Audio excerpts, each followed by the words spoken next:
फूलनगर के पास एक छोटा सा गांव था।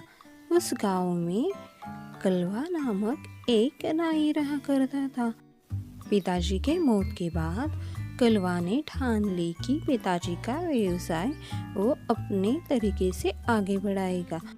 उसे ज़्यादा कुछ नाई के व्यवसाय के बारे में पता नहीं था, लेकिन पिताजी को देख देख कर उसने सीखा था। एक दिन की बात है, उसके पास फूलनगर के राजा का प्रधान कुछ काम से आया था, तो तभी उसने अपनी मूछें बनवाने की ठान ली और वो कलवा से पूछने लगा। कलवा, मैं तुम्हारे पिताजी के पास अक्सर आया करता था। वो अच्छी तरीके से मेरे मूछें बनवाते। मुझे लगता है उनका खून तुम में है। तुम भी मेरी मूछें अच्छी तरह से बनवाओगे, इसीलिए मैं आज आया हूँ। कुछ काम से गांव में आया था, तो सोचा तुम्हारे यहाँ से भी मैं चला जाऊँ। हाँ प्रधान जी, मैं आपकी मूछें बहुत अच्छे से बनवा दूंगा। आप बार बार मेरे पास आएंगे और आप अपने राजा को भी कहना मैं एक बहुत अच्छा नाई हूँ। कलवा प्रधान की मूछें बनवाने के लिए सब इंतजाम करता है और प्रधान की मूछें बनवाने लगता है। प्रधान जी, आप फूलनगर छोड़कर इस गांव में मूछें और केस बनवाने हर वक्त मेरे पिताजी के पास आते थे। क्यों ना आप राजा को कहकर मुझे फूलनगर में ही नौकरी दे। मैं वहां आकर अपनी दुकान डालूंगा और सारे फूलनगर वालों को अच्छे से बाल और मूछें बनवा दूंगा। अरे कलवा, बातें कितनी करते हो? अरे काम पर ध्यान दो, मेरी मूछें कट सकती है। तुम्हारा हाथ कहाँ जा रहा है देखो। अरे बातों में लगते हो या काम भी करते हो? काम करते वक्त बातें नहीं करते।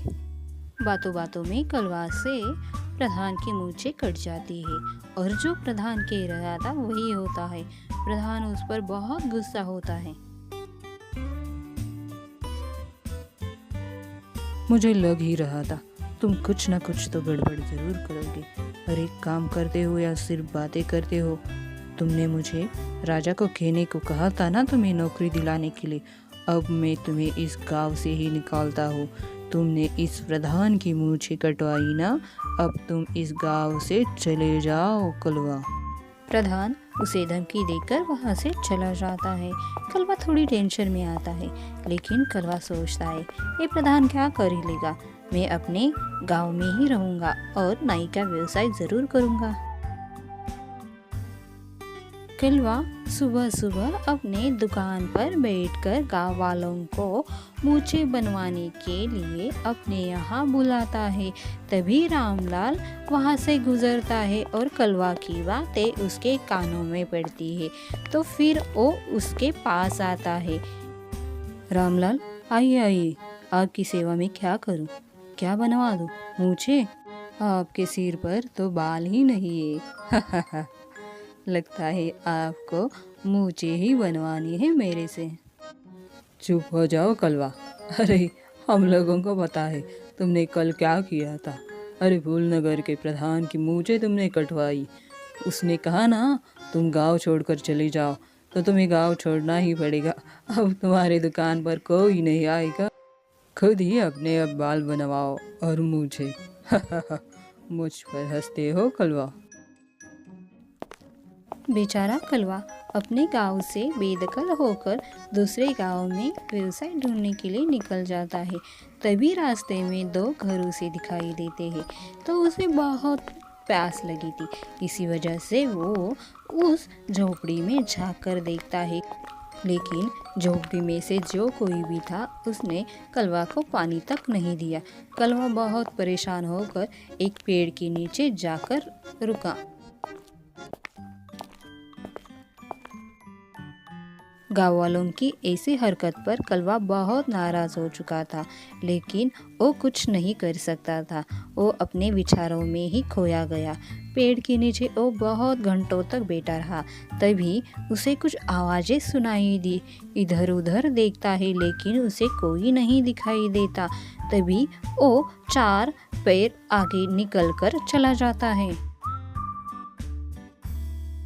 यहाँ जंगल वाले झोपड़ी के पास कुछ डाकू आपस में बातें कर रहे थे। तभी कलवा वहाँ आता है। कलवा एक पेड़ के नीचे छुपकर उनकी सारी बातें सुनता है। देखो भाई लोग, इस फूलनगर के पास ये जो गांव है ना, आज हम इस गांव पर शाम को हमला करेंगे और बहुत सारा सोना और पैसा लूट कर हम अगले गांव में चले जाएंगे। लेकिन याद रखना, हम इस भेष में नहीं रह सकते। कालू, तुम किसान बनकर गांव में घुसना। अगर कोई पूछे तो बता देना गांव के पास का एक किसान हूँ। अगर कोई ने नहीं पूछा तो भी कोई बात नहीं, क्योंकि किसान हो इसी वजह से तुम पर कोई शक नहीं करेगा। और छोटे सरकार, आपने जो बूढ़े का काम किया है लाजवाब है, ऐसे ही रहना।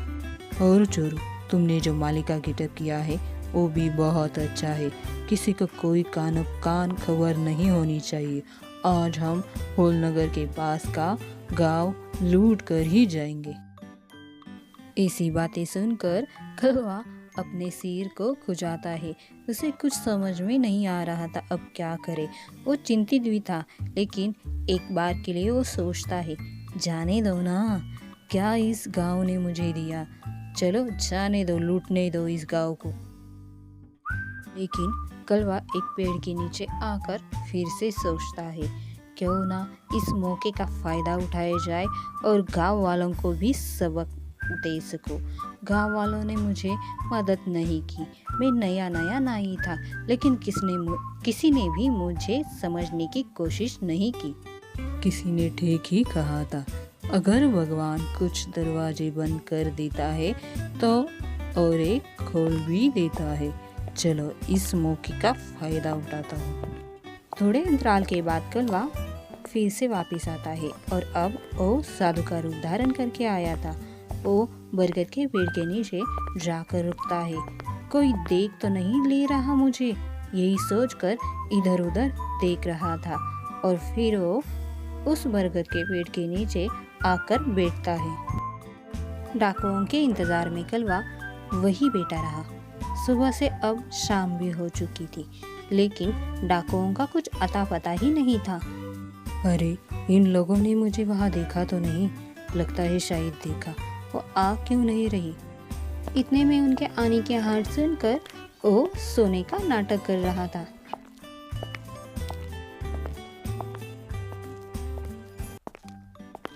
गांव को लूटने के लिए आए हुए उन डाकुओं को साधु पेड़ के नीचे सोते हुए दिखाई देते हैं। साधु को देखकर डाकुओं का सरदार सब लोगों को लेकर साधु के पास आता है। अरे बच्चों, आपकी आहट सुनकर मैं सोते हुए से जाग गया।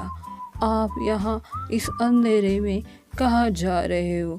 लगता है आप सब लोग किसान हैं। हाँ साधु बाबा, हम अपने अपने घरों पर जा रहे काम से लौट कर आए हैं। आपको देखा तो हम यहाँ आए। आपकी आवाज़ में बहुत भारीपन है, आप थक चुके हैं, क्या बात है? हाँ बच्चों, मैं बहुत थक चुका हूँ। बहुत सालों तक मैं तपश्चर्या में लीन था। अभी अभी लौटा हूँ और अपने कुटिया की तरफ जा रहा था, लेकिन बहुत थक गया। इसी वजह से इस बरगद के पेड़ के नीचे मैं सो गया था। साधु बाबा, आप हमारे गांव को तो जानते ही होंगे ना? हमारे गांव में कहाँ कहाँ क्या क्या बसा हुआ है। हाँ बच्चों, मुझे सब पता है। मैंने तपश्चर्या इतनी की है ना, चप्पा चप्पा जानता हूँ। अरे देखो ना, तुम्हारे गांव का रामलाल बहुत ही अच्छा इंसान है। कुएं के पास उसका घर है, बहुत धन है, लेकिन उसे जरा भी घमंड नहीं है। वो बहुत दानशूर है। कलवा साधु के भेष में आकर डाकुओं को सब कुछ बता देता है और उन डाकुओं को लगता है कि इस साधु को हमने फंसाया है बातों में, और वो साधु को वहां छोड़कर आगे लूटने के लिए चले जाते हैं। रामलाल बहुत गहरी नींद में था। डाकू उसके घर के बाहर आ चुके थे। उन्होंने रामलाल का घर पहचान लिया।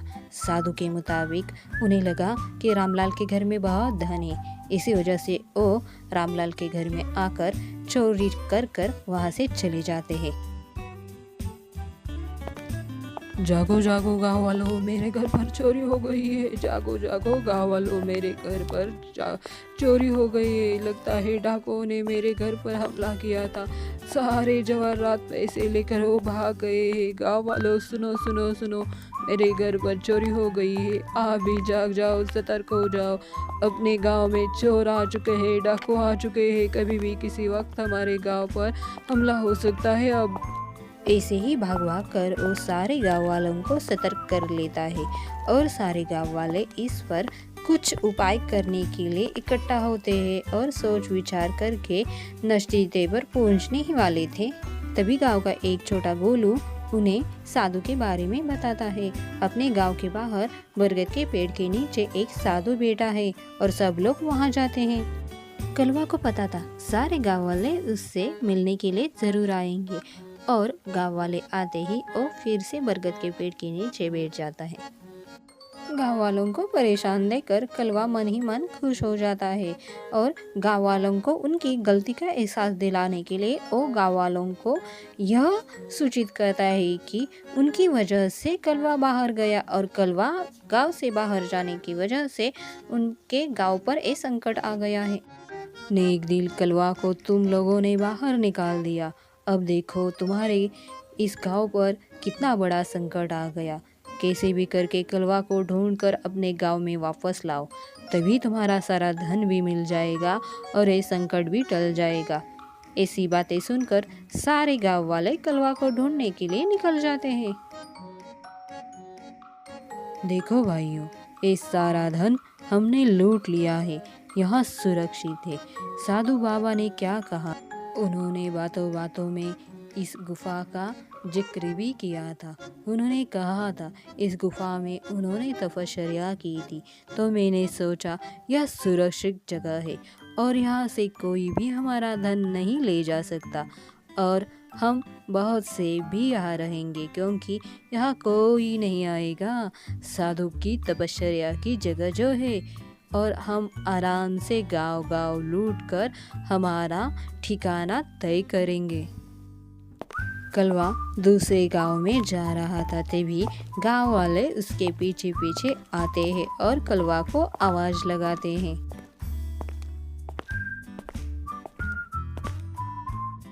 क्या हुआ गांव वालों, आप मेरे पीछे पीछे दूसरे गांव में भी आएंगे क्या? वही भी मुझे काम नहीं करने देंगे क्या? अरे आपके वजह से मैं गांव से बाहर हो गया हूँ। प्रधान की बातों में आकर आपने राजा से कहकर मुझे गांव से हटवा दिया। अब क्या चाहते हैं आप मुझसे? कलवा, हमें माफ करना। साधु ने हमसे कहा कलवा के जाने की वजह से हमारे गांव में चोरियां होने लगी है। क्या कह रहे हो सेठ? चोरी? और हमारे गांव में? कल रात को मैं जब पेड़ के नीचे सो गया था, तभी कुछ डाकुओं की आवाज़ मैंने सुनी, लेकिन मैंने ध्यान नहीं दिया। उन डाकुओं ने धन कहाँ पे छुपाया है मुझे पता है, सब मैं जानता हूँ। चलो मेरे पीछे पीछे, हम सब लोग हमारे गांव का धन लेकर आते हैं। साधु ने ठीक कहा था, जब हम कलवा को ढूंढ लेंगे तो सारा धन भी हमारे पास वापस आएगा। हमने बहुत बड़ी गलती की थी कलवा को बाहर निकालकर। चलो साथियों, हम कलवा के पीछे पीछे जाते हैं।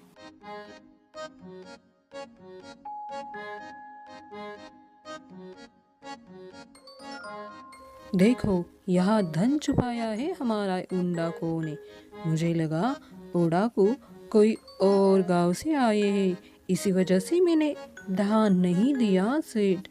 चलो हमारा ये सारा धन लेकर हम फिर से अपने गांव वापस चलते हैं। और कलवा को अपना फिर से गांव वापस मिलता है और नाई का व्यवसाय वो फिर से शुरू करता है।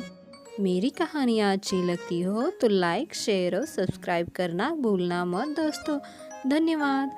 आपके सपोर्ट की वजह से मैं इतनी अच्छी कहानियाँ बनाती हूँ। शुक्रिया दोस्तों।